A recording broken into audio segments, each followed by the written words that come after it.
Good morning all friends. मेरे legal advice by Sheikh Javed Mohammed advocate channel पर आपका स्वागत है। नामांतरण का 5 महीने वाला नियम, बिना कोर्ट स्टे के अब तहसीलदार नहीं रोकेगा आपका काम। मध्य प्रदेश उच्च न्यायालय का बड़ा ही महत्वपूर्ण फैसला, नीता भट्टाचार्य विरुद्ध मध्य प्रदेश शासन 2025। इस फैसले में एक डेडलाइन समय सीमा तय कर दी है 5 महीने की, यानी 150 दिन की। पहले क्या होता था, कोई भी व्यक्ति एक कागज पर लिखकर दे देता था कि मुझे इस पर आपत्ति है, और तहसीलदार महोदय उसको ठंडे बस्ते में डाल देते थे। अब ये नियम क्या कहता है कि यदि किसी को आपकी वसीयत पर या रजिस्ट्री पर आपत्ति है तो सिर्फ उसको एक कागज पर लिख देने से ही काम नहीं चलेगा, या उसको चिल्लाने से ही काम नहीं चलेगा। उसको सिविल न्यायालय जाना होगा, वहां से स्टे ऑर्डर लाना होगा। 5 महीने के अंदर, 150 दिन के अंदर डेडलाइन समय सीमा तय कर दी गई है। बड़ा ही महत्वपूर्ण फैसला है, और संपूर्ण भारत में इस फैसले का किस प्रकार से इस्तेमाल किया जाएगा इस पर भी हम चर्चा करेंगे। आज के इस वीडियो में इस जजमेंट के पैरा क्रमांक 74 को हम देसी अंदाज में समझेंगे, जिसे एक आम व्यक्ति भी आसानी से समझ सके। जजमेंट का पैरा क्रमांक 74 और पैरा क्रमांक 75 का उप पैरा क्रमांक 5, कोर्ट स्टे, नामांतरण में आपत्ति, 5 महीने की समय सीमा और फर्जी आपत्ति, इन सभी पॉइंटों पर हम चर्चा करेंगे। और साथ ही इसमें मैंने आपके लिए बहुत ही महत्वपूर्ण ड्राफ्टिंग तैयार करके रखी है, दो स्थितियों की, ए स्थिति और बी स्थिति, कि 5 महीने की समय सीमा में निराकरण कराने के लिए आप तहसीलदार महोदय के समक्ष आवेदन किस स्टेज पर देंगे, किस प्रकार से देंगे, उस आवेदन की ड्राफ्ट क्या होगी। ये सभी कुछ जानकारियां पूरी ड्राफ्ट मैंने ई बुक पीडीएफ के अंदर तैयार करके रखी है। ए स्थिति किस प्रकार से होगी, जब आपत्ति आती है तब आपको 5 महीने वाला आवेदन देना है तैयार करके तहसीलदार महोदय के समक्ष। उसकी ड्राफ्ट, उसके साथ लगने वाले शपथ पत्र की ड्राफ्ट, ये सब ई बुक पीडीएफ में तैयार करके रखी है। दूसरी स्थिति आएगी बी स्थिति, 5 महीने बीतने के बाद आप तहसीलदार महोदय के समक्ष किस प्रकार से आवेदन देंगे, आवेदन की ड्राफ्ट क्या होगी, उसमें क्या लिखा जाएगा, उसके साथ लगने वाला शपथ पत्र, ये सब कुछ ई बुक पीडीएफ के अंदर मैंने तैयार करके रखा है। इसके अलावा एक आइडियल आवेदन भी मैंने तैयार करके रखा है। अब सवाल ये उठता है, क्या इस जजमेंट का, जो मध्य प्रदेश उच्च न्यायालय का लेटेस्ट जजमेंट 2025 का, संपूर्ण भारत में इस्तेमाल किया जा सकता है? जी हाँ सर, इस सवाल का जवाब भी मैंने ई बुक पीडीएफ के अंदर आपके लिए तैयार करके रखा है।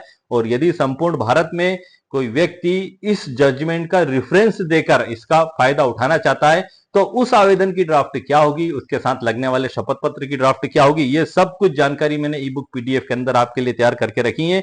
ई बुक पीडीएफ की जानकारी मैं आपको वीडियो के अंत में दूंगा, और उससे परिचित भी मैं आपको करा दूंगा।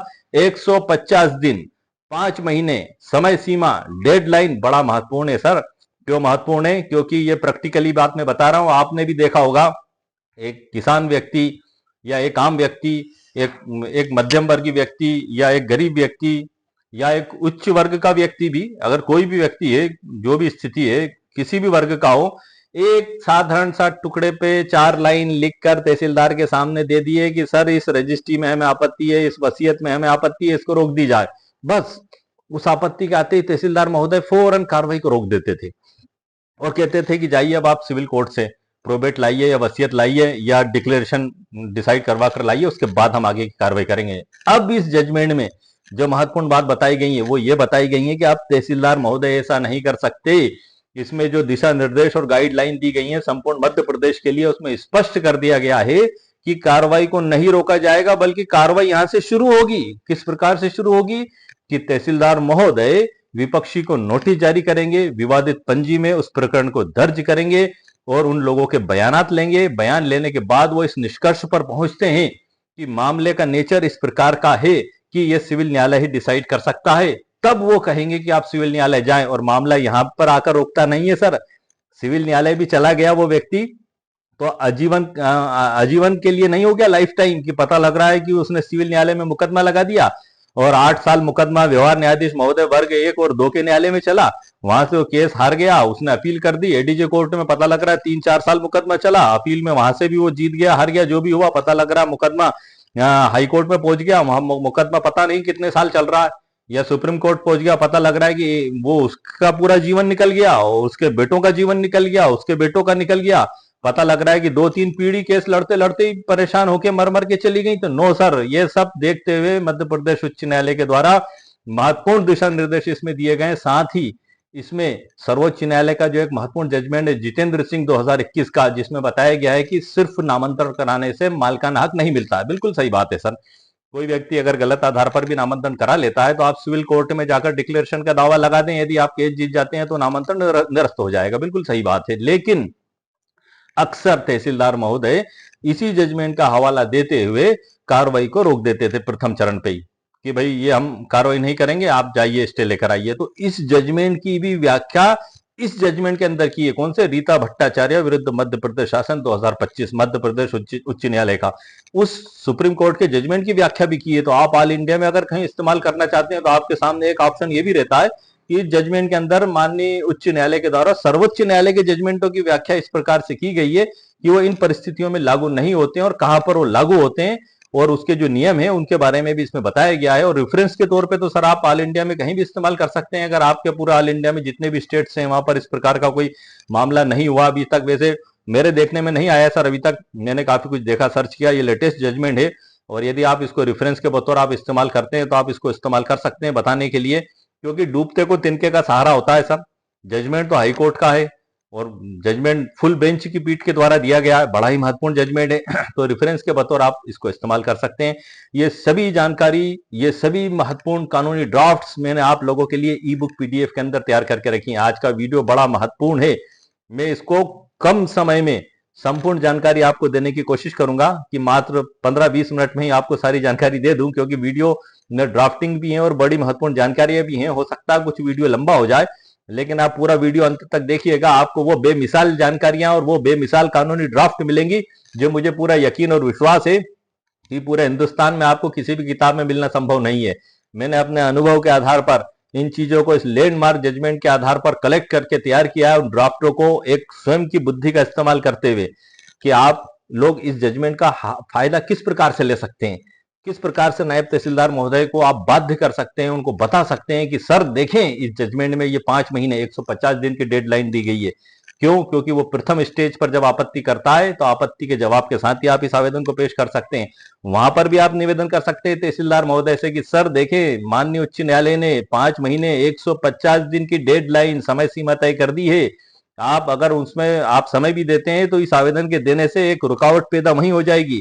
5 महीने का समय से अधिक दिया ही नहीं जाएगा। उसके बाद वो 5 महीने के अंदर अगर स्टे लेकर नहीं आता है तब आपका दूसरा आवेदन तैयार है, आप इस स्टेज बी पर आ जाएंगे और उस आवेदन की ड्राफ्ट और शपथ पत्र के साथ आप आवेदन लगाएंगे कि सर 5 महीने ऊपर हो चुके हैं, अब आप हमारा नामांकन करें। अब आप अच्छा एक और बात बता दूं सर मैं आपको, ये सिर्फ वसीयत तक सीमित नहीं है। कोई से भी नामांतरण है, चाहे आपका वसीयत है, रजिस्टर्ड विक्रय विलेख है, हक त्याग पत्र है, दान पत्र है, हिबानामा है, या जो भी आपने जिस भी तरीके से आपने टाइटल प्राप्त करा है लीगल कानूनी तरीके से और उसके आधार पर आप नामांतरण कराना चाहते हैं और उसमें कोई आपत्ति आती है तो सभी प्रकार के मामलों में लागू होता है 150 दिन की डेडलाइन, 5 महीने की समय सीमा जो उच्च न्यायालय के द्वारा तय की गई है।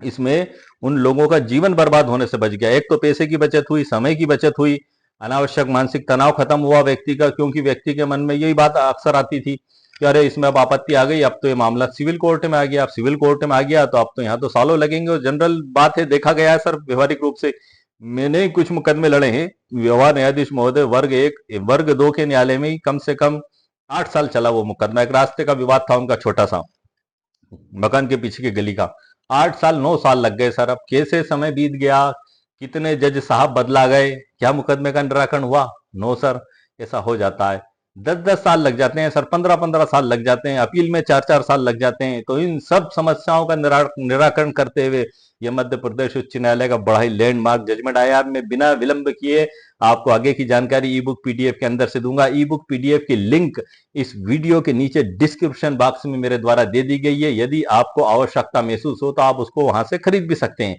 खरीदने का तरीका मैं आपको वीडियो के अंत में बता दूंगा। सारी जानकारी मैं ई बुक पीडीएफ के अंदर से दे रहा हूं। देने का मकसद क्या है? क्योंकि आप उसको देख लें, सुन लें और समझ लें, और यदि आपको लगता है कि आपके लिए उपयोगी तभी आप इसको परचेस करें। वरना मैं बिना ई बुक पीडीएफ से भी आपको सारी जानकारी दे सकता था, लेकिन मैं हर वीडियो में उसी पीडीएफ के अंदर से जानकारी इसलिए देता हूं ताकि खरीदने से पहले आप उसको भली भांति देखभाल लें। क्योंकि यदि आप मेरी वेबसाइट पर जाएंगे तो वहां आपको अंदर की जानकारी नहीं दिखाई जाएगी। जब आप 299 रुपए का भुगतान करेंगे तभी आपको वहां से जानकारी देखने को मिलेगी। आइए हम बिना विलंब करें सर वीडियो को आगे बढ़ाते हैं। Let's go sir. इसी टॉपिक पर मैंने एक वीडियो और बनाया था, अभी कल ही मेरे चैनल पर अपलोड किया था, लेकिन वहां पर मैंने पूरा जानकारी दी थी आपको। जो हमारा नीता नीता भट्टाचार्य विरुद्ध मध्य प्रदेश शासन 2025 का जो जजमेंट है, लेकिन जो मुख्य फोकस है हमारा आज के इस वीडियो में 5 महीने 150 दिन डेडलाइन समय सीमा, इसको मुख्य फोकस करके ये वीडियो मैंने आपके लिए इसलिए बनाया है ताकि आप तहसीलदार महोदय को जजमेंट का पेरा भी बता सकें कि सर ये देखें, इस जजमेंट के पेरा क्रमांक 74 में और 75 के पेरा क्रमांक 5 में ये सभी जानकारी दी गई है, उनको ले जाकर आप पढ़ा सकें, बता सकें, ताकि तहसीलदार महोदय समझ सकें। क्योंकि जजमेंट सर काफी लंबे होते हैं, 15-15 20-20 पेज के। एक आम व्यक्ति इसको ना तो समझ पाता है, हाथ में लेकर बैठ जाता है, पता ही नहीं लगता है कि जजमेंट का क्या मतलब है, हम इसको कैसे उपयोग करें। तो एक आम व्यक्ति भी आप घर में बैठे, चाहे आप आपकी खेत की मेड़ पर बैठकर मेरा वीडियो देख रहे हैं या गांव में बैठकर मेरा वीडियो देख रहे हैं या गली मोहल्ले में मकान में या शहर में, छोटे शहर में, बड़े शहर में, कहीं भी आप मेरा वीडियो देख रहे हैं, तो आप इतने सक्षम हो सके कि इस वीडियो इस जजमेंट का आप उपयोग आपके केस में किस प्रकार से कर सकते हैं। तो आइए सर हम चलते हैं अब आगे। ये जो 5 महीने 150 दिन के अंदर सिविल कोर्ट उसको जाना होगा और वहां जज साहब से स्टे ऑर्डर काम रोकने का आदेश लेकर आना होगा। ये मैंने जो आपको बताया इसको एक सरल उदाहरण से हम समझ लेते हैं। एक उदाहरण है जो दूध का दूध और पानी का पानी कर देगा। मान लीजिए कल्लू ने अपनी जमीन रामू को बेची। अब कल्लू का लड़का श्याम तहसील पहुंच गया और बोला साहब रामू का नाम मत मत चढ़ाओ, मत चढ़ाओ, मुझे इतराज है। बस एक कागज पे 4 लाइन लिखी, दस्तखत करे और दे दिया। किसने खरीदी है साहब? मान लीजिए कल्लू ने अपनी जमीन रामू को बेची। कल्लू विक्रेता है और रामू क्रेता है। और कल्लू जो विक्रेता उसका लड़का शाम तहसीलदार साहब के समक्ष गया। अब इसने जो है कि रामू जो है उन्होंने तो रजिस्टर्ड विक्रय विलेख से वो जमीन खरीदी, रजिस्ट्रेशन एक्ट 1908 की धारा 17 के तहत रजिस्टर्ड करवाई उसको, और उनका बेटा गया और एक कागज लगाया और दस्तखत करे। अब पुराने हिसाब से हम देखें, तहसीलदार महोदय ठंडे बस्ते में डाल देंगे, जाइए दीवानी न्यायालय, लाइए मुकदमे में आप declaration shoot specific relief act 1963 की धारा 34 के तहत आप दावा लगाइए और डिक्लेरेशन कराकर लाइए कि आपकी रजिस्ट्री वैलिड है, फिर हम नामांतरण करेंगे। अब लग गए सर 10 साल, 15 साल, या जीवन या पीढ़ियां, कितना समय, इन सब का निराकरण किया गया है सर इस महत्वपूर्ण जजमेंट में। आगे बढ़ते हैं हम। पुराना सिस्टम है, रामू को सालों तक तहसील के चक्कर काटता रहता है। 2025 का नया नियम क्या कहता है? पैराग्राफ 14 जजमेंट का, जो मैं आपको पूरा जजमेंट भी सर इस ईबुक पीडीएफ के अंदर अंत में मैंने आपके लिए कॉपी पेस्ट किया है, और उस जजमेंट के अंदर से भी मैं आपको वर्ड टू वर्ड पढ़कर बताऊंगा शॉर्ट में। अब हम देखते हैं 2025 का नया नियम पैराग्राफ 14। तहसीलदार शाम से कहेगा भाई तुम्हें इतराज है तो जाओ कोर्ट, तुम्हारे पास 5 महीने का 150 दिन का समय है। अगर 5 महीने में तुम कोर्ट से स्टे लेकर आ गए तो मैं रुक जाऊंगा, लेकिन अगर 5 महीने में तुम कोर्ट का स्टे नहीं लाए तो मैं रामू का नाम चढ़ा दूंगा। ये अब के नियम में तहसीलदार महोदय का कहना होगा। जजमेंट आप वहां पर देंगे और जब आपत्ति पेश करेगा और आप आपत्ति के साथ स्टेज 1 का आपत्ति के जवाब के साथ जो आवेदन में आपको बताने जा रहा हूं आवेदन लगाएंगे मैं शपथ पत्र के, तब तहसीलदार महोदय कहेंगे। वरना तहसीलदार महोदय को क्या पता कि 2025 का ये मध्य प्रदेश उच्च न्यायालय का जजमेंट है।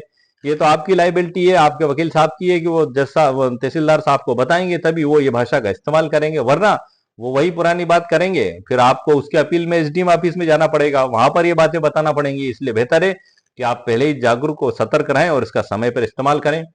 इसका फायदा क्या होगा? अब कोई भी व्यक्ति आपकी फाइल को सालों तक बिना बिना वजह नहीं अटका पाएगा, या तो वो 5 महीने में कोर्ट से आदेश लाए, वरना आपका नाम दर्ज हो जाएगा। ये हो गया सर इसका स्थिति। अब एक प्रश्न ये है कि तहसीलदार महोदय के समक्ष यह आवेदन किस स्टेज पर लगाना होगा तथा किस धारा के तहत लगाना होगा? नीता भट्टाचार्य 2025 के तहत। तो यह आवेदन जो है तहसीलदार के समक्ष किस स्टेज पर लगाना होगा, पहले हम इस पर चर्चा कर लेते हैं कि तहसीलदार के समक्ष आवेदन 5 महीने वाली समय सीमा लागू करने के लिए मुख्य रूप से 2 स्थितियों में लगाया जा सकता है। स्थिति 1, जब आपत्ति आती है, जैसे ही विपक्षी पक्ष ऑब्जेक्टर अपनी लिखित आपत्ति पेश करता है, आपको तुरंत जवाब के साथ यह आवेदन देना चाहिए। कौन सा आवेदन? वो ड्राफ्ट में आपको बताने जा रहा हूं सर, वीडियो पूरा देखिएगा, आपको महत्वपूर्ण जानकारी मिल रही है, यह आपको कहीं नहीं मिलना है, इतना मुझे विश्वास है। जैसे ही विपक्षी अपनी लिखित आपत्ति पेश करता है, आपको तुरंत जवाब के साथ यह आवेदन देना होगा। ये जानकारी सर इतनी आसानी से आपको प्राप्त नहीं होना। इंशाल्लाह मुझे पूरा यकीन है कि ये जानकारी आपको मेरे इस वीडियो में, मेरे चैनल के अलावा कहीं और प्राप्त होना लगभग लगभग नामुमकिन है। आपको तुरंत जवाब के साथ ये आवेदन देना चाहिए। आप कह सकते हैं महोदय विपक्षी ने आपत्ति तो लगा दी, अब इन्हें 5 महीने का समय दिया जाए, ये सिविल कोर्ट से स्टे लेकर आए। ये आपकी स्टेज 1 की आपत्ति होगी। स्टेज बी की आपत्ति 5 महीने बीतने के बाद यदि आपत्ति लगे हुए 5 महीने से ज्यादा का समय हो गया है और विपक्षी ने कोई स्टे ऑर्डर पेश नहीं किया है, तो आपको प्रकरण के निराकरण एवं नामांतरण आदेश पारित करने हेतु आवेदन लगाना चाहिए। इसमें स्पष्ट लिखें कि चूंकि विपक्षी 5 महीने में कोई स्टे ऑर्डर लेकर नहीं आया है, अतः अब आपत्ति स्वतः प्रभावहीन मानी जावे। ये किस स्टेज पर लगाया जाएगा सर, ये क्लियर हो गई। किस धारा के तहत लगाया जाएगा, तो ये सर अब ये चूंकि मध्य प्रदेश है, तो मध्य प्रदेश भू राजस्व संहिता की धारा 31 जिसमें इनहेरिटेंस पावर दी गई है, धारा 110 की उपधारा 7 आदि हैं।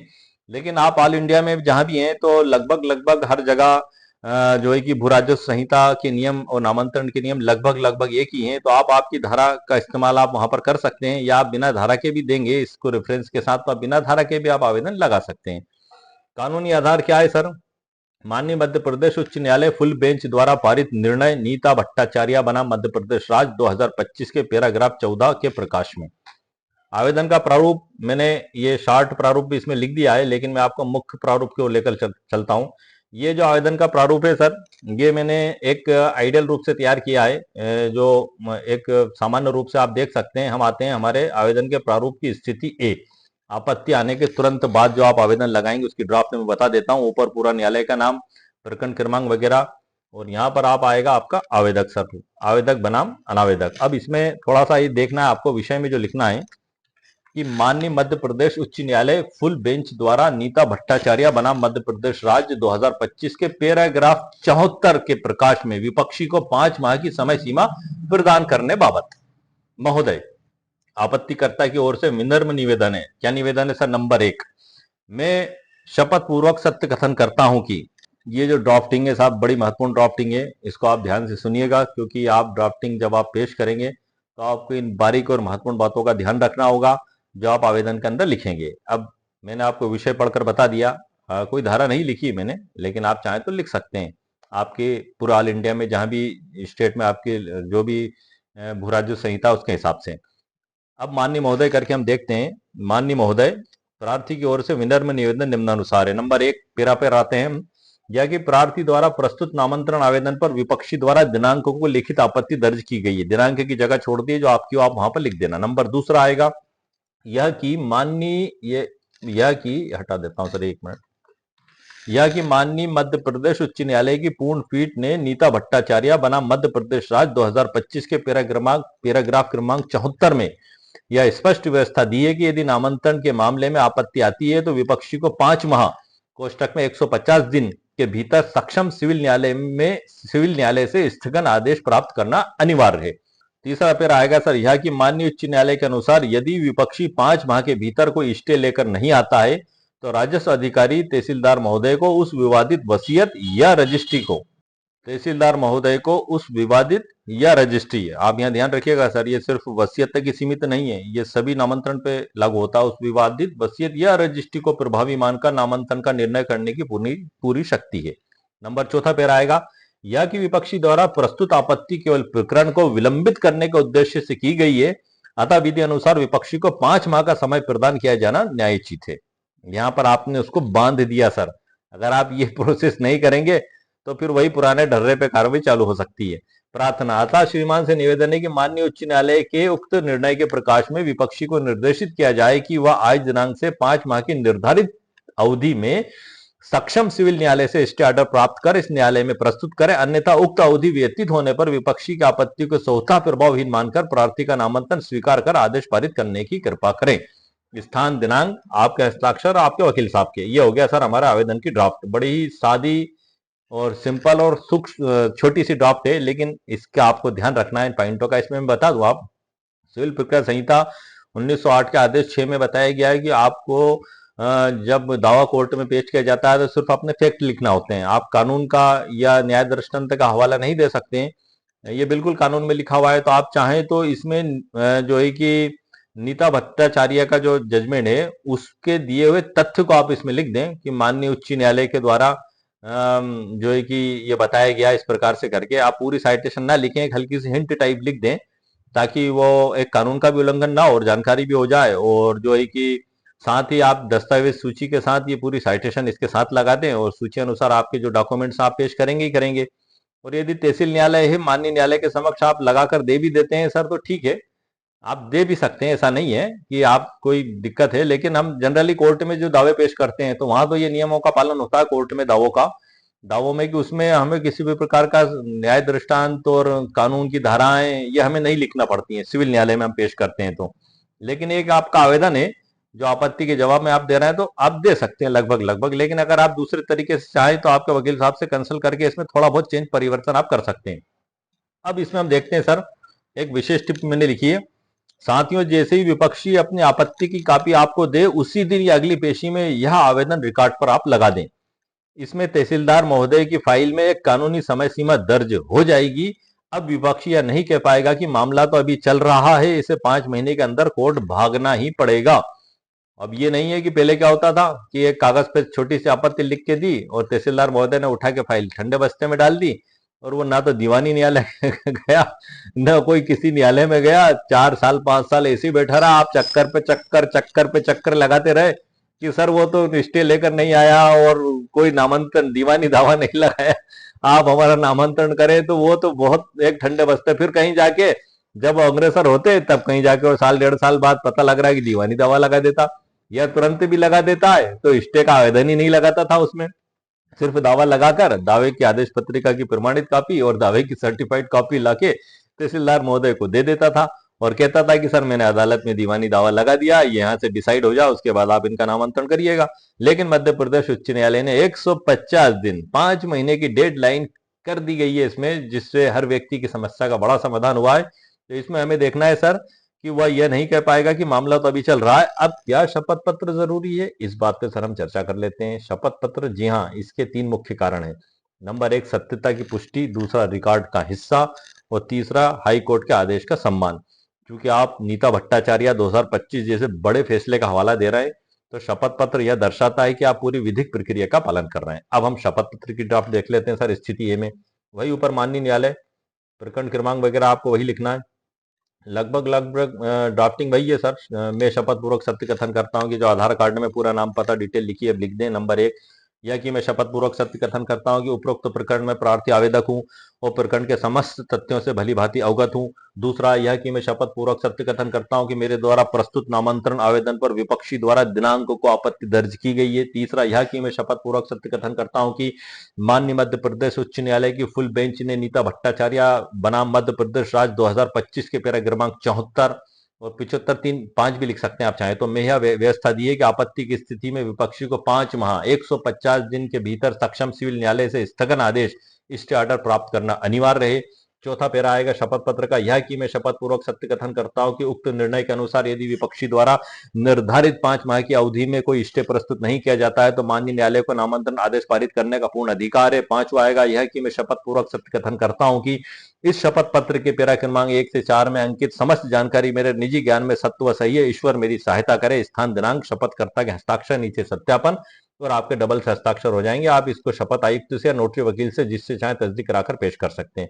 एक विशेष टिप भी मैंने इसमें लिखी है कि जब आवेदन के साथ ये शपथ पत्र आप लगाते हैं तो आप तहसीलदार साहब को कानूनी रूप से मजबूर कर देते हैं कि वे विपक्षी को 5 महीने की डेडलाइन दें, समय सीमा तय कर दें। बिना शपथ पत्र के विपक्षी मामले को उलझा सकता है, लेकिन शपथ पत्र के साथ आपकी बात पत्थर की लकीर बन जाती है। अब हम देखते हैं सर स्थिति बी। 5 महीने बीतने के बाद, ये तो आपने आवेदन जो लगाया था, ये जैसे ही आपने आवेदन पेश किया तहसीलदार साहब के समक्ष, इधर आ गई आपत्ति वही पुराने स्टाइल में। ये तो वो हमारा हो गया मामला। अब साहब ने, तहसीलदार साहब ने 5 महीने का समय भी दे दिया, 5 महीने बीत भी गए। अब 5 महीने बीतने के बाद जो दूसरा आवेदन आप लगाएंगे तो उसकी ड्राफ्ट बड़ी महत्वपूर्ण होगी, उस पर हम आप चर्चा करते हैं। मैं उस ड्राफ्ट की आपको जानकारी देता हूं। ये सर ऊपर वही सक्षम न्यायालय, और आपका पूरा आवेदक बनाम अनावेदक विषय में लिखना है। आपत्ति के पश्चात 5 माह व्यतीत होने एवं कोई स्टे प्रस्तुत न होने के कारण प्रकरण में त्वरित निराकरण एवं नामांतरण आदेश पारित करने हेतु आवेदन, ये आपकी विषय होगा माननीय महोदय। और फाइनल निवेदन है सर, आप देखिएगा इसमें, यहां से आप आपकी जीत सुनिश्चित हो रही है। पहले आवेदन पे तो आपने एक रिकॉर्ड तय कर दिया, एक लगाम लगा दी कि हाँ अब मामला इस डेडलाइन के अंदर ही रहेगा, वो लगाम लगाने का काम हुआ था। अब दूसरा काम क्या होगा, आपकी फाइनल जीत सुनिश्चित करने का, क्योंकि आपने पैसे खर्च करे, आपने रजिस्ट्री कराई है, वसीयत आपके पक्ष में हुई है, वास्तव में लीगल और विधि अनुसार हुई है, कोर्ट से कोई स्टे विस्टे नहीं मिला, कोई प्रोबेट नहीं मिला उसको, समय सीमा डिसाइड हो गई, तो अब यहां से आपकी जीत चालू होगी। तो जीतने के लिए बड़े ध्यान से आपको आवेदन पेश करना है। विषय मैंने आपको पढ़ के बता दिया, अब मैं आपको आवेदन के सभी पैरा पढ़कर बता रहा हूं। अच्छा सर, मैं पढ़ के इसलिए बता रहा हूं कि यदि आपका काम मेरे वीडियो से ही चल जाता है तो बहुत ही बेहतर है, और यदि उसके बाद भी आपको ऐसा लगता है कि आपको ई बुक पीडीएफ परचेस करना है तो पीडीएफ भी उपलब्ध है, आप परचेस भी कर सकते हैं। नंबर एक, यह कि प्रार्थी द्वारा प्रस्तुत नामांतरण आवेदन पर विपक्षी द्वारा दिनांक को लिखित आपत्ति दर्ज की गई है। ये बात इसमें आई है नंबर एक पैरा में, जो मैंने पहले भी लिखी थी।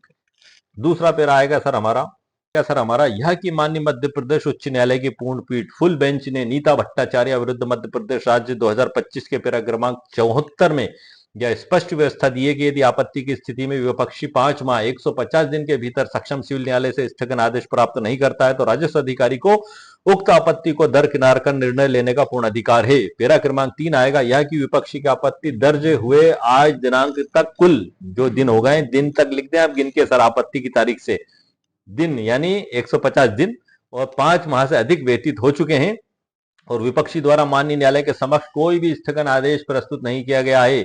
यह कि चौथा पैरा, माननीय उच्च न्यायालय के निर्णय के अनुसार अब विपक्षी की आपत्ति स्वतः प्रभावहीन हो चुकी है, इनपरेटिव हो चुकी है और प्रकरण अब गुण दोषों के आधार पर अंतिम आदेश हेतु परिपक्व है। प्रार्थना में आपको लिखना है, अतः श्रीमान से निवेदन है कि माननीय उच्च न्यायालय के उक्त निर्णय के प्रकाश में विपक्षी की आपत्ति को निरस्त मानते हुए प्रार्थी का नामांतरण स्वीकार कर तत्काल आदेश पारित करने की कृपा करें। यह आपका फाइनल और अंतिम आवेदन हुआ सर। स्थान, दिनांक और द्वारा एडवोकेट आ जाएगा, इसके साथ जो शपथ पत्र लगेगा स्टेज बी के साथ, उसकी ड्राफ्ट है सर, मैंने इसमें तैयार की हुई है, इसकी भी मैं पढ़ के बता देता हूं आपको। वही ऊपर आपको पूरा नाम पता, और इसको मैंने और शॉर्ट में कर दिया है 3 पैराओं में। नंबर 1 पैरा इसका, यह कि मैं शपथ पूर्वक सत्य कथन करता हूं कि विपक्षी की आपत्ति दर्ज हुए 5 माह से अधिक समय व्यतीत हो चुका है और विपक्षी किसी भी सक्षम न्यायालय से स्टे लाने में विफल रहा है। नंबर 2, यह कि मैं शपथ पूर्वक सत्य कथन करता हूं कि नीता भट्टाचार्य बनाम मध्य प्रदेश राज्य 2025 के निर्णय के अनुसार अब तहसीलदार महोदय को नामांतरण आदेश करने से रोकने के लिए कोई कानूनी बाधा शेष नहीं है। नंबर तीसरा पैरा है शपथ पत्र का, मैं शपथ पूर्वक सत्य कथन करता हूं कि शपथ पत्र के पैरा क्रमांक 1 से 2 में अंकित समस्त जानकारी मेरे निजी ज्ञान में सत्य व सही है, ईश्वर मेरी सहायता करे। शपथ करता, और ये एक विशेष टिप भी मैंने सर इसमें लिखी हुई है, वो टिप भी मैं आपको पढ़ के बता देता हूं कि स्थिति बी का यह आवेदन तहसीलदार महोदय के लिए एक कानूनी आदेश जैसा काम करता है सर, हाई कोर्ट के आदेश के पालन में। अब वे यह नहीं कह सकते कि विपक्ष की आपत्ति लंबित है। इस आवेदन के साथ आप उन्हें याद दिला रहे हैं कि कानून अब उनके पास आदेश करने के अलावा और कोई विकल्प नहीं बचा है। यह आवेदन आपकी फाइल को सीधा आदेश की मेज पर ले जाएगा। यह हो गया हमारा स्टेज ए और स्टेज बी। अब हम एक क्वेश्चन को भी समझ लेते हैं, क्या इस फैसले का लाभ संपूर्ण भारत में किसी भी स्टेट की तहसील में लिया जा सकता है? कानून के तहत जवाब दें अगर हो तो ये कानून के तहत मैं आपको जवाब दे रहा हूं। आप जानते हैं कि हाई कोर्ट का फैसला मुख्य रूप से उसी राज्य, जैसे एमपी का है तो एमपी में लागू होता है, लेकिन कानून में प्रिसवेसिव वैल्यू, प्रेरणात्मक मूल्य का एक सिद्धांत है जिसके जरिए इसका लाभ पूरे भारत में लिया जा सकता है। ये जो सर सवाल है कि क्या पूरे भारत में इसका लाभ लिया जा सकता है, तो इसका उत्तर है हाँ, लेकिन एक विशेष कानूनी प्रक्रिया के तहत। यद्यपि नीता भट्टाचार्य 2025 का फैसला मध्य प्रदेश उच्च न्यायालय का है, लेकिन इसका लाभ अन्य राज्यों जैसे सभी राज्य में, जैसे भी राजस्थान, यूपी, बिहार आदि सभी में नीचे दिए गए 3 कानूनी आधारों पर लिया जा सकता है। नंबर 1 है मिसाल के तौर पर पेश करना, रेफरेंस के तौर पर।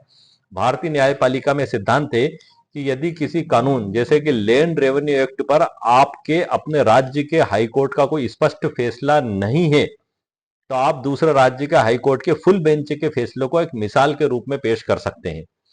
तहसीलदार महोदय इसे मानने के लिए बाध्य नहीं है, लेकिन वह इसे नजरअंदाज भी नहीं कर सकते। एक स्थिति हो गई। दूसरी पे आते हैं समान कानूनी प्रावधान, सिमिलर लॉ। भारत के लगभग सभी राज्यों के लैंड रेवेन्यू कोड, भू राजस्व संहिता जो है, में नामांतरण और तहसीलदार की शक्तियों के प्रावधान लगभग एक जैसे हैं। क्योंकि एमपी हाई कोर्ट ने प्राकृतिक न्याय, नेचुरल जस्टिस और अनावश्यक देरी पर बात की है, इसलिए यह तर्क हर राज्य में लागू होता है।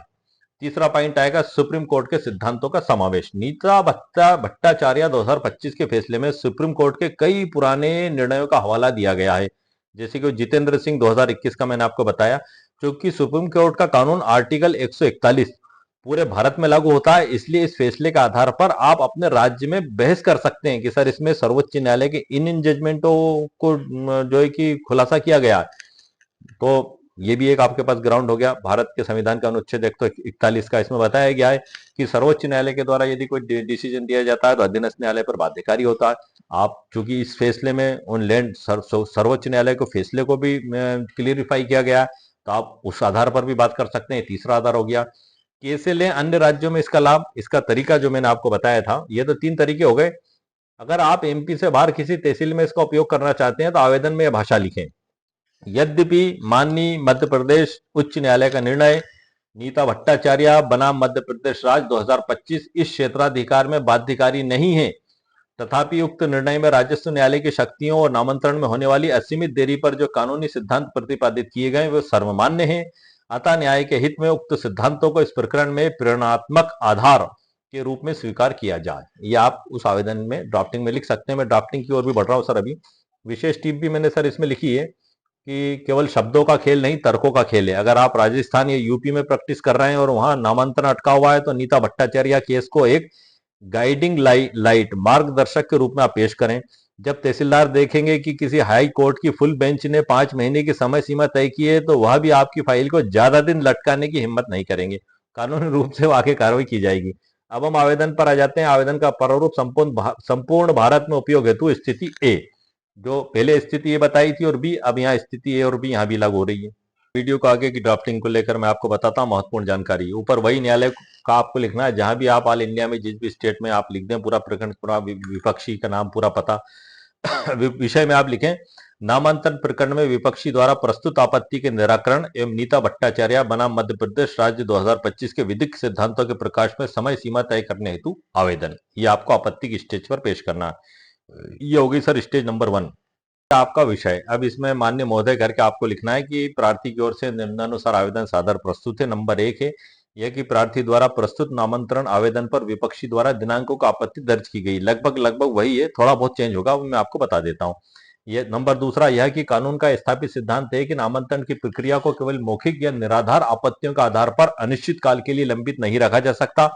नंबर 3 है यह कि माननीय मध्य प्रदेश उच्च न्यायालय की पूर्ण पीठ फुल बेंच ने नीता भट्टाचार्य बनाम मध्य प्रदेश राज्य 2025 में 25 के ऐतिहासिक निर्णय के पैरा क्रमांक 74 में यह व्यवस्था दी है कि आपत्ति की स्थिति में विपक्षी को 5 माह 150 दिन के भीतर सक्षम सिविल न्यायालय से स्थगन आदेश प्राप्त करना अनिवार्य है। नंबर 4 आएगा पैरा यह कि यद्यपि उक्त निर्णय अन्य राज्यों के लिए बाध्यकारी नहीं है, तथापि राजस्व न्यायालयों की शक्तियों और प्राकृतिक न्याय के सिद्धांतों पर आधारित होने के कारण यह पूरे भारत में प्रेरणात्मक आधार प्रीसेसिव अथॉरिटी के रूप में स्वीकार है। यह महत्वपूर्ण लाइन है जो इसमें हमारी थोड़ी सी चेंज होगी। 5वां आएगा यह कि अनावश्यक देरी को रोकने के लिए विपक्षी को 5 माह की समय सीमा प्रदान करना न्याय संगत होगा। और प्रार्थना आएगी सर इसमें अतः श्रीमान से निवेदन है कि न्याय के हित में उक्त विधिक सिद्धांतों को स्वीकार करते हुए विपक्षी को निर्देशित किया जाए कि वह 5 महीने की अवधि के भीतर सक्षम सिविल न्यायालय से स्टे प्राप्त कर प्रस्तुत करे, अन्यथा उक्त अवधि व्यतीत होने पर नामांतरण आदेश पारित करने की कृपा करें। ये प्रारंभिक स्टेज 1 पर पेश किया जाएगा जैसी वो आपत्ति पेश करेगा। यहाँ पर आप उसको लगाम लगाने का काम करेंगे इस आवेदन से, और रोकने का काम और फाइनल आपके पक्ष में डिसीजन देने के लिए जो आवेदन होगा वो आगे वाला होगा। इसके साथ शपथ पत्र लगे, नीचे स्थान आ गया सर, दिनांक और आपके वकील साहब का नाम आ जाएगा। शपथ पत्र हो गया सर। इसमें शपथ पत्र का प्रारूप है ये 3 पैरा इसमें लिखे हुए मैंने, ऊपर वही नाम पता आ जाएगा। नंबर 1 पैरा में आएगा मैं शपथ पूर्वक सत्य कथन करता हूं कि मैं उपरोक्त प्रकरण में प्रार्थियों मामले के तथ्यों से परिचित हूं। नंबर 2 आएगा यह कि मैं शपथ पूर्वक सत्य कथन करता हूं कि विपक्षी द्वारा प्रस्तुत आपत्ति केवल समय व्यतीत करने के उद्देश्य से अतः माननीय उच्च न्यायालय एमपी द्वारा नीता भट्टाचार्य 2025 केस में प्रतिपादित 5 माह की समय सीमा का सिद्धांत इस प्रकरण में भी लागू किया जाना आवश्यक है। 3 आएगा यह कि मैं शपथ पूर्वक सत्य कथन करता हूं कि शपथ पत्र के पैरा क्रमांक 1 से 2 में अंकित समस्त जानकारी मेरे निजी ज्ञान में सत्य एवं सही है और शपथकर्ता का हस्ताक्षर। इसको आप शपथ आयुक्त या नोटरी वकील साहब से तस्दीक कराकर पेश कर सकते हैं। इसमें एक विशेष टिप भी लिखी है कि जब आप मध्य प्रदेश से बाहर इस आवेदन को पेश करें तो तहसीलदार साहब से बहस के दौरान कहें श्रीमान कानून पूरे देश के लिए समान है, जब एक हाई कोर्ट की फुल बेंच ने यह माना है कि नामांतरण को 5 महीने से ज्यादा नहीं लटकाया जा सकता, तो वही न्याय का सिद्धांत यहां भी लागू होना चाहिए। यह तर्क अक्सर काम कर जाता है। कोशिश करने वालों की कभी हार नहीं होती, लहरों से डरकर नौका पार नहीं होती, नन्ही चींटी दाना लेकर चढ़ती है, चढ़ती दीवारों पर 100 बार फिसलती है, गिरकर चढ़ना चढ़कर गिरना ना करता है। कोशिश उसकी बेकार नहीं होती, कोशिश करने वालों की कभी हार नहीं होती। गोताखोर सिंधु में जाता है, जा जाकर खाली हाथ लौट कर आता है, मुट्ठी उसकी हर बार खाली नहीं होती, कोशिश करने वालों की कभी हार नहीं होती, मोती उसको मिल ही जाते हैं। ये आपको ध्यान रखना है। असफलता एक चुनौती है, इसे स्वीकार करो, क्या कमी रह गई देखो और सुधार करो। कुछ किए बिना ही जय जयकार नहीं होती, कोशिश करने वालों की कभी हार नहीं होती। असफलता एक चुनौती है, इसे स्वीकार करो। संघर्ष का मैदान छोड़कर मत भागो तुम, नींद और चैन को त्यागो तुम, संघर्ष का मैदान छोड़कर मत भागो तुम, कुछ किए बगैर ही जय जयकार नहीं होती, कोशिश करने वालों की कभी हार नहीं होती।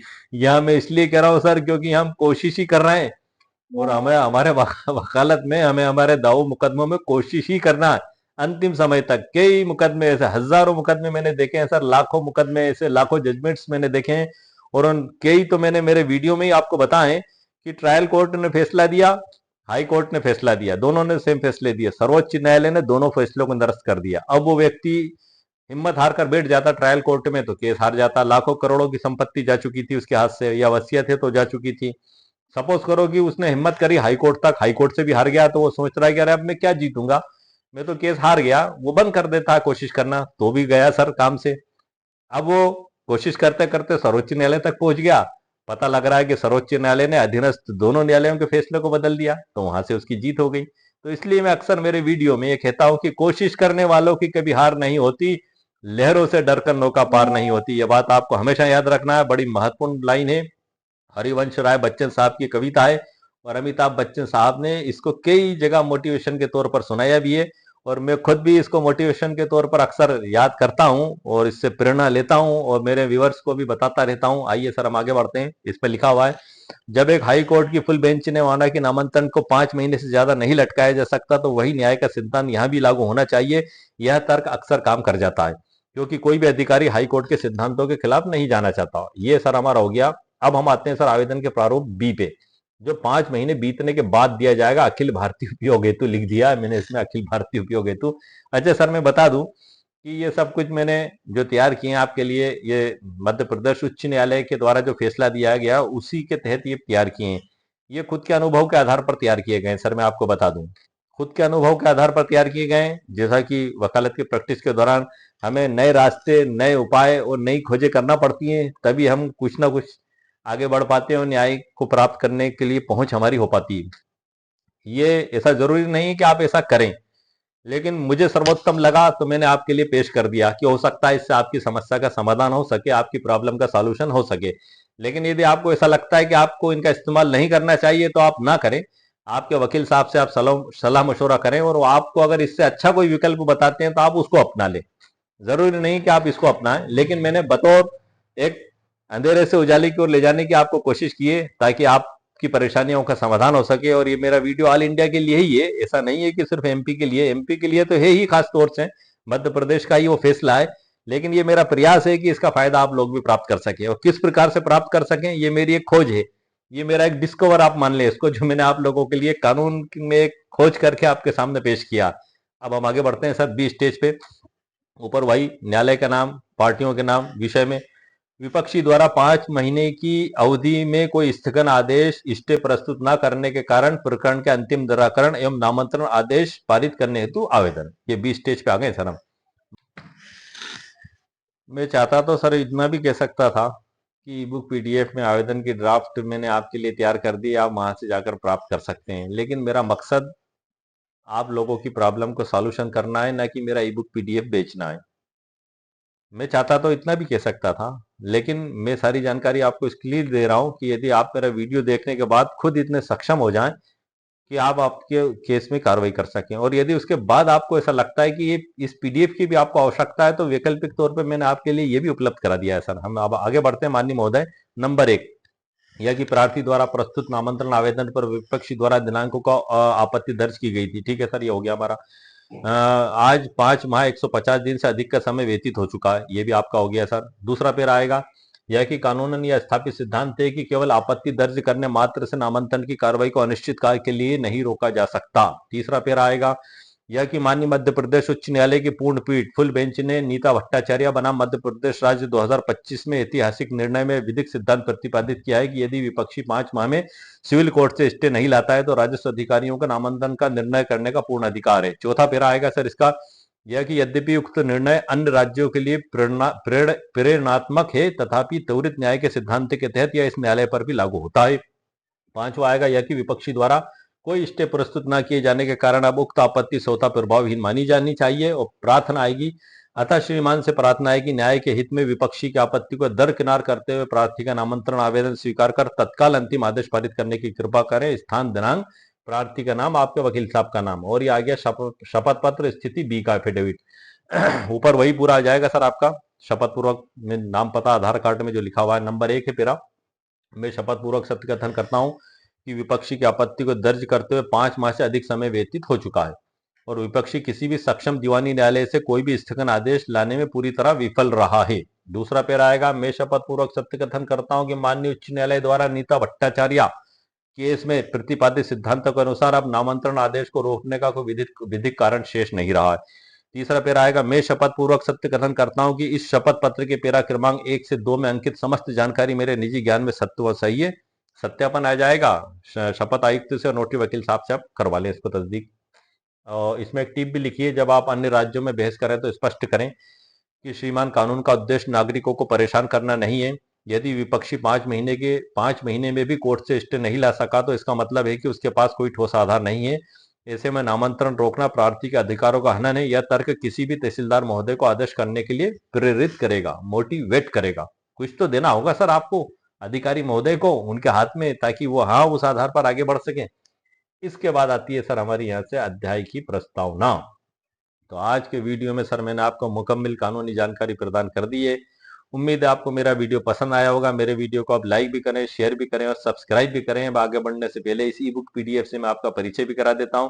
इसके अध्यायों से भी संक्षिप्त में आपको परिचित करा देता हूं। आइए सर, मैं शुरुआत से ही सर जो अध्याय विषय सूची दी गई वहीं ले जाकर आपको परिचित करा देता हूं, क्योंकि ये तकरीबन 200 से ऊपर पृष्ठ की है। पूरी जानकारी का तो परिचय कराना संभव नहीं है, लेकिन ये महत्वपूर्ण जानकारी को मैं आपको ऊपर से बता देता हूं। यहाँ पर आ जाते हैं, आप देख रहे हैं सर कंप्यूटर स्क्रीन पर नामांतरण का 5 महीने वाला नियम, बिना कोर्ट स्टे के तहसीलदार अब नहीं रोकेगा आपका काम, नीता भट्टाचार्य 2025। यही हमारे वीडियो का भी टाइटल है और यही ई बुक का भी टाइटल है।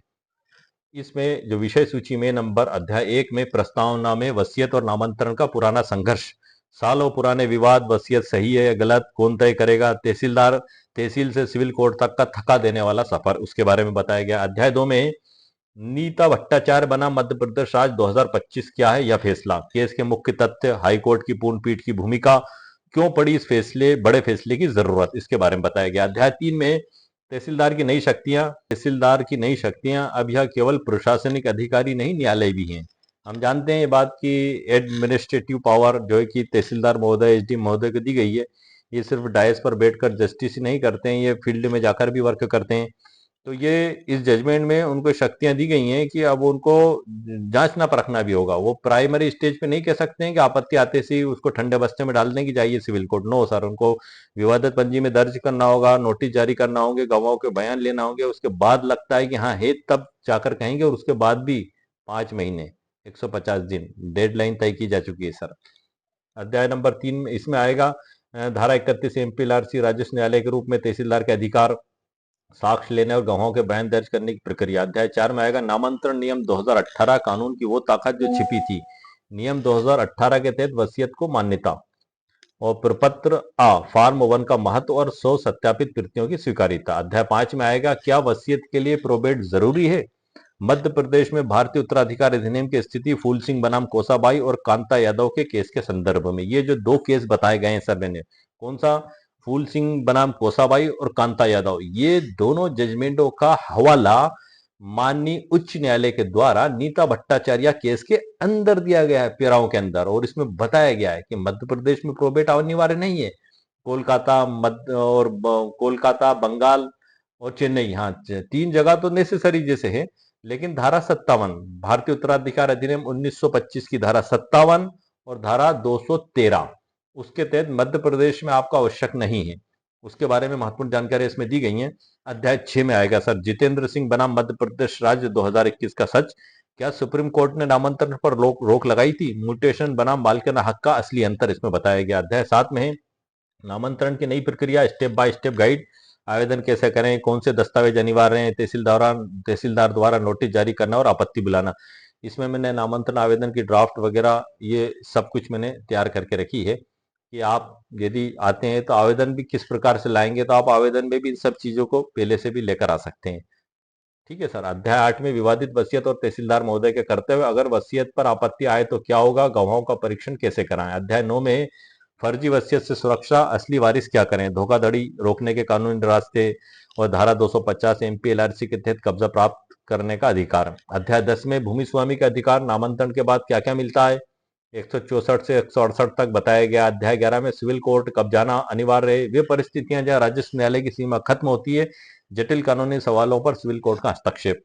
अध्याय 12 में आम नागरिक के लिए इस फैसले के बड़े फायदे। अध्याय 13 में पूरे भारत में फैसले का प्रभाव। अध्याय 14 में अक्सर पूछे जाने वाले सवाल और अध्याय 15 में निष्कर्ष और भविष्य की राह और अध्याय 16 में वसीयत, नामांतरण एवं कानूनी क्रांति। तो ये सब कुछ इस ई बुक पीडीएफ के अंदर शामिल है। और उसके बाद डिस्क्लेमर चेतावनी जो मैंने लिखी है कि ये एक ई बुक पीडीएफ है, इसका उपयोग आप स्वयं के लिए करेंगे। आप इसको किसी भी कोर्ट कचहरी में, सरकारी विभाग में पेश नहीं कर सकते, क्योंकि एक पीडीएफ है, ये एक नोट्स है, प्रॉब्लम सॉल्यूशन ई बुक पीडीएफ। इसको मैं किताब के रूप में भी तैयार करके आपके पास भेज सकता हूँ, लेकिन वहां पर इसकी प्राइस काफी हो जाती है। इसकी कीमत मैंने सिर्फ 299 रुपये रखी है मात्र।